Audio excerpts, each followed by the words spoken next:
یہ Al-Aqsa compound ہے۔ جب مسجد الاقصی کا ذکر کرتے ہیں تو کچھ لوگ سمجھتے ہیں کہ یہ کسی ایک بلڈنگ کا نام ہے، جبکہ الاقصی کمپاؤنڈ میں مختلف مساجد موجود ہیں۔ اگر آپ یہ میپ دیکھیں تو آپ کو پتہ چلے گا کہ اس کمپاؤنڈ میں قبلی مسجد ہے، پھر اس میں براق مسجد ہے۔ یاد رہے کہ براق مسجد وہ مقام ہے جہاں خاتم النبیین حضرت محمد مصطفیٰ صلی اللہ علیہ وسلم نے شب معراج کے موقع پر اپنا براق باندھا تھا۔ اس کمپاؤنڈ میں سب سے اہم مقام وہ ہے جو کہ دمت صخرہ ہے، جسے ڈوم آف دا راک بھی کہتے ہیں۔ اس کے اندر وہ چٹان ہے جہاں نبی کریم صلی اللہ علیہ وسلم نے حضرت جبرائیل علیہ السلام کے ہمراہ آسمانوں کا سفر کیا۔ اگر ہم لیفٹ ہینڈ سائڈ پہ دیکھیں تو یہ ہمیں ویسٹرن وال نظر آئے گی۔ یہ دیوار گریہ ہے اور یہودیوں کے لیے بڑی اہمیت کی حامل ہے، جہاں پر وہ اپنی عبادت کرتے ہیں۔ الحمدللہ، پہلے تو میں نے آپ حضرات کو تھوڑا سا اسراء و معراج کے بارے میں بتانا ہے۔ جب حضور اکرم صلی اللہ علیہ وسلم آپ جب طائف گئے تو طائف کے لوگوں نے آپ پر بہت زیادہ تشدد کیا، ظلم کیا۔ آپ you heard about the Taif when the prophet صلی اللہ علیہ وسلم went تو وہاں پر ملک الجبال آئے، کہا یا رسول اللہ اگر آپ ہمیں حکم دیں تو ہم اس بستی کو کیا کریں، تباہ و برباد کر دیں۔ تو حضور اکرم صلی اللہ علیہ وسلم جو ہے وہ بہت افسردہ تھے۔ حضور نے دعا کی نہیں کہ ان کی قوم میں کوئی شخص اسلام لے آئے گا، تو محمد بن قاسم انہی کی نسل سے تھے نا۔ تو اور وہ ایسا تھا کہ حضور پہ تشدد کیا گیا۔ دیکھیں، کسی کی بات نہ سننا ایک الگ بات ہے، ایک تو آپ بات نہ سنیں، دوسرا پھر آپ جو ہے وہ شریر لڑکوں کو پیچھے لگائیں، وہ پتھر ماریں آپ کو اور آپ کو ڈس رسپیکٹ کریں، اور آپ کے نالین مبارک جو ہے وہ جوتے خون سے بھر گئے تھے، اور زمین اور آسمان کے فرشتے جو ہے وہ دھاڑے مار مار کے رو رہے تھے کہ یہ کیا ہو رہا ہے حضور اکرم صلی اللہ علیہ وسلم کے ساتھ۔ تو نبی کریم صلی اللہ علیہ وسلم جب اس سفر سے واپس آئے تو اللہ تعالیٰ نے دو انعامات آپ کو دیے۔ ایک انعام یہ کہ سورہ جن نازل ہوئی، اور مکہ مکرمہ میں مسجد جن ہے، وہاں پر جنوں کی جماعت آئی، اور قل اوحی الی انہ استمع نفر من الجن فقالوا انا سمعنا قرآنا عجبا۔ تو ان جنوں کی جماعت نے کہا کہ یہ انسان آپ کی بات نہیں سنتے، کوئی بات نہیں، ہم آپ کی بات سننے کے لیے تیار ہیں، ہم آپ پر ایمان لائیں گے۔ تو اللہ تعالیٰ نے دکھایا کہ دیکھو جنہوں نے آپ پر ایمان لے کے آئے اور وہاں ملاقات کی۔ اور دوسرا یہ کہ جب اللہ رب العزت نے دیکھا کہ میرے محبوب نے اتنی تکالیف میرے لیے اٹھائی ہیں، تو اب ان کو ایک اعزاز دینا چاہیے، مقام کیا دینا چاہیے۔ لیکن دنیا کا ایک دستور ہے، جب انسان کسی کے لیے تکلیفیں اٹھاتا ہے تو وہ پھر اس کو اس سے محبت کا اظہار کرتا ہے۔ تو اللہ کے رسول صلی اللہ علیہ وسلم نے جب اتنی تکالیف اٹھائی تو اللہ رب العزت نے پھر ان کو وہ اعزاز دیا کہ آپ کو اسراء اور معراج کا سفر کروایا۔ اور اسراء اور معراج جو ہے وہ حضور اکرم صلی اللہ علیہ وسلم کو، وعلیکم السلام، تو وہ سفر آپ کا شروع ہوا، اور یہ ہجرت سے کوئی اپنا تقریباً جو ہے 15-16 مہینے پہلے کی بات ہے۔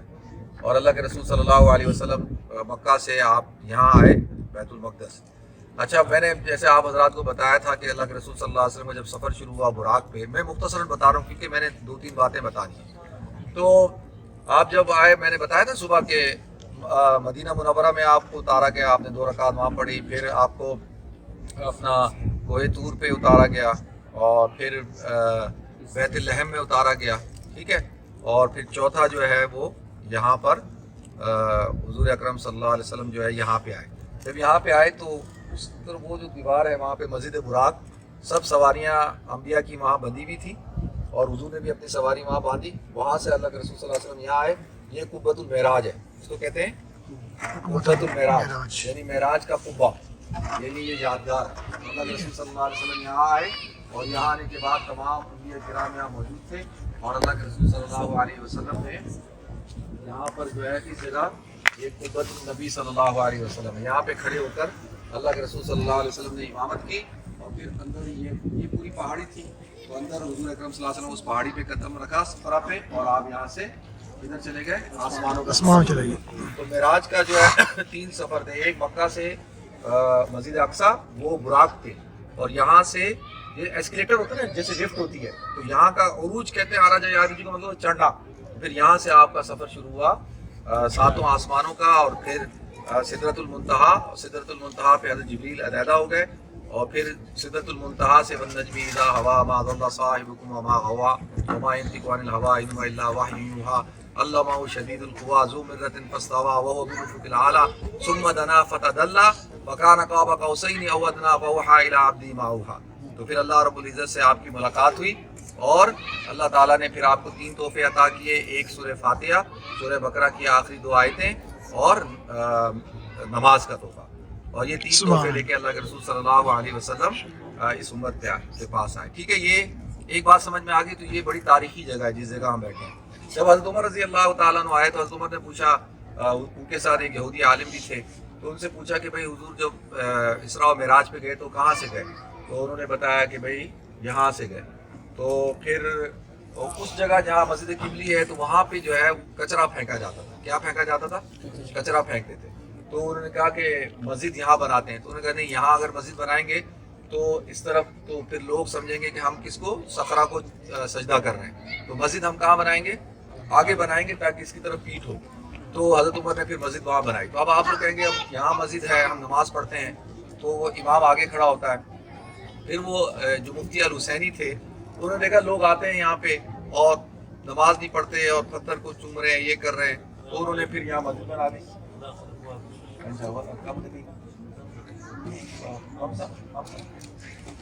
تو 5 منٹ کہہ رہے بند کر رہے ہیں. تو پھر اللہ کے رسول صلی اللہ علیہ وسلم نے جو ہے وہ حضرت عمر نے وہاں بنائی. تو انہوں نے کہا کہ یہاں بناتے، انہوں نے کہا نہیں یہاں نہیں، آگے بناتے. تو مفتی الحسینی نے پھر فتویٰ دیا کہ بھائی یہاں مسجد بنا دیتے ہیں تاکہ لوگ جو ہے آئیں اور نماز پڑھیں، اور جو ہے وہ کام نہ ہو جو شرک بدعت ہوتی ہے وہ نہ ہو. تو اس لیے ہم نے یہ اس جگہ کو چنا. اچھا، ایک آخری بات کہ اللہ کے رسول صلی اللہ علیہ وسلم کو معراج یہاں سے کیوں کروائی گئی؟ اس کی 2 وجوہات. ایک وجہ یہ ہے کہ اس سے پہلے تمام انبیاء کرام جو تھے وہ بنی اسرائیل سے آئے. حضور اکرم صلی اللہ علیہ وسلم بنی اسماعیل میں سے تھے، اور ان کا قبلہ جو تھا یہ بیت المقدس تھا. تو لہٰذا حضور اکرم صلی اللہ علیہ وسلم کو یہاں پہ لا کر پروٹوکول کیا تھا کیونکہ ساری برکات اور نبوت منتقل کرنی تھی بنی اسرائیل میں سے بنی اسماعیل کو. تو لہٰذا بنی اسرائیل کے انبیاء کو جمع کیا، حضور کو یہاں لا کے، اور وہ ساری برکات اور وہ نبوت منتقل ہوئی بنی اسرائیل سے بنی اسماعیل میں. تو ایک وجہ تو یہ تھی. ٹھیک ہے. اور دوسری وجہ یہ تھی کیونکہ مکہ سے ہو سکتی تھی نا، لیکن مکہ سے اس لیے نہیں کہ ان سب کا جو قبلہ تھا وہ تو یہ تھا. تو لہٰذا اسی لیے تو وہ جس کو ہم کہیں کہ پاور ٹرانسفر، وہ اس کا طریقہ کار یہی ہے، پروٹوکول یہ تھا. ایک بات. اور دوسری بات یہ کہ جو جنت کا دروازہ ہے وہ اس کے اوپر ہے. سبحان اللہ. جو جنت کا دروازہ ہے، آسمانوں کا دروازہ، جنت کا دروازہ اس کے اوپر ہے. تو لہٰذا اسی لیے حضرت عیسیٰ کو بھی یہیں سے آسمانوں کو اٹھایا گیا اور حضور اکرم صلی اللہ علیہ وسلم کو. ٹھیک ہے جی، بات سمجھ میں آ گئی؟ سبحان اللہ و بحمدہ سبحان. یہ وہ مقام ہے جہاں حضرت محمد مصطفیٰ صلی اللہ علیہ وسلم نے شب معراج کے موقع پر تمام انبیاء علیہ السلام کی امامت فرمائی. اس مقام کو قبۃ النبی بھی کہتے ہیں، اور انگلش میں اسے ڈوم آف دا پرافٹ کہتے ہیں.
یہ وہ پتھر ہے جہاں نبی پاک صلی اللہ علیہ وسلم کے پاؤں مبارک تھے، اور یہاں سے وہ شب معراج کے موقع پر حضرت جبرائیل علیہ السلام کے ساتھ آسمانوں کے سفر پر روانہ ہوئے۔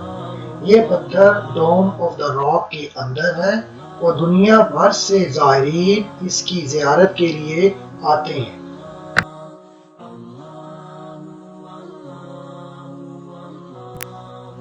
یہ ڈوم آف دا راک گنبد صخرہ کے اندر کے مناظر ہیں۔ میری اللہ تعالیٰ سے یہ دعا ہے کہ اللہ پاک تمام مسلمانوں کو اس ارض مقدس کی زیارت کی سعادت بخشے، آمین ثم آمین۔